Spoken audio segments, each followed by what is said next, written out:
केही लिने पनि हो र लिऊ न लिऊ अब अहिलेलाई एउटा सेल्फी लिऊ के भयो ज्वाइँ साहब बाइक बाइक त सधैँ यस्तै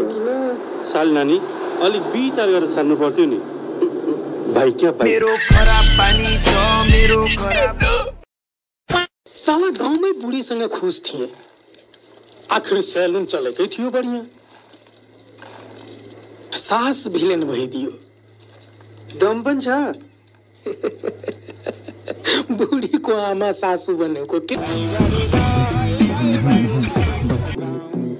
हाँ बोल कति बोलू कहाँ पैसा कति लाने पठालिए पठाऊ नि गाछी रोपिसकेको छु 5 रुपियाँको कलिलो कलिलो पात फलिसकेको छ छिप्पिएर 1000 को भएपछि पठाउँछु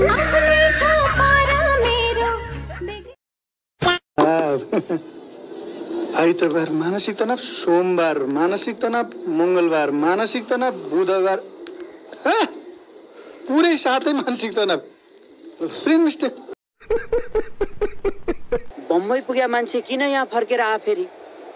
म त सिक्न पो गएको फिल्म त आफ्नै देशमा बनाउनु हेर्नुस् अनि भाइले त्यो सन्नीलाई पनि भेट्यौ त्यो धर्मेन्द्रको छोरो होइन बबी देवलको दाइ होइन के भाइ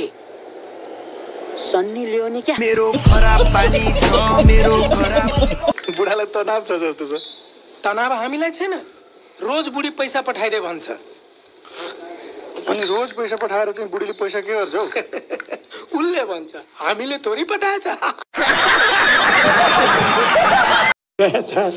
ए भगवान कस्तो मान्छेसँग म बिहे गरे आमा भन्दै हुनुहुन्थ्यो नगर बिहे शादी नगर भनेको थियो त्यस्तो राम्रो सासलाई मैले नराम्रो सोचेको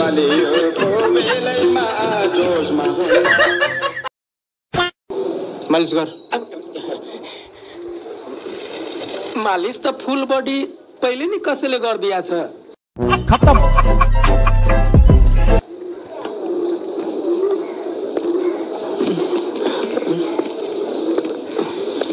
छाजा छ यो सिनो उतले जा नयाँ छैन छ पसलमा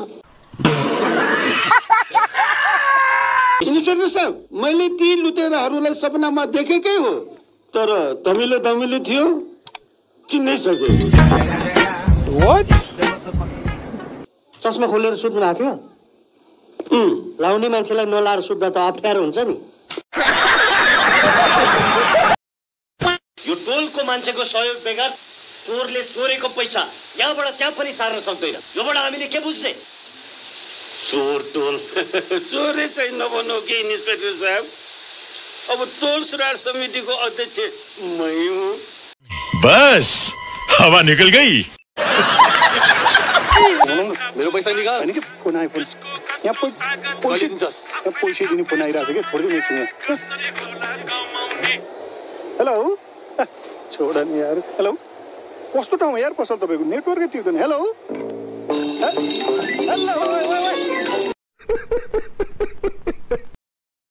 ट्याक्सी भाइको आफ्नै हजुर आफ्नै साउको आफ्नै साउको मेरो खराब पानी छ मेरो खराब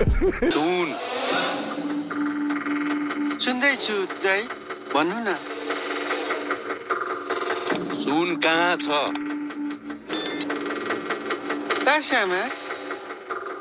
तासामा सुन्छ कान मेरो बुझे खत्म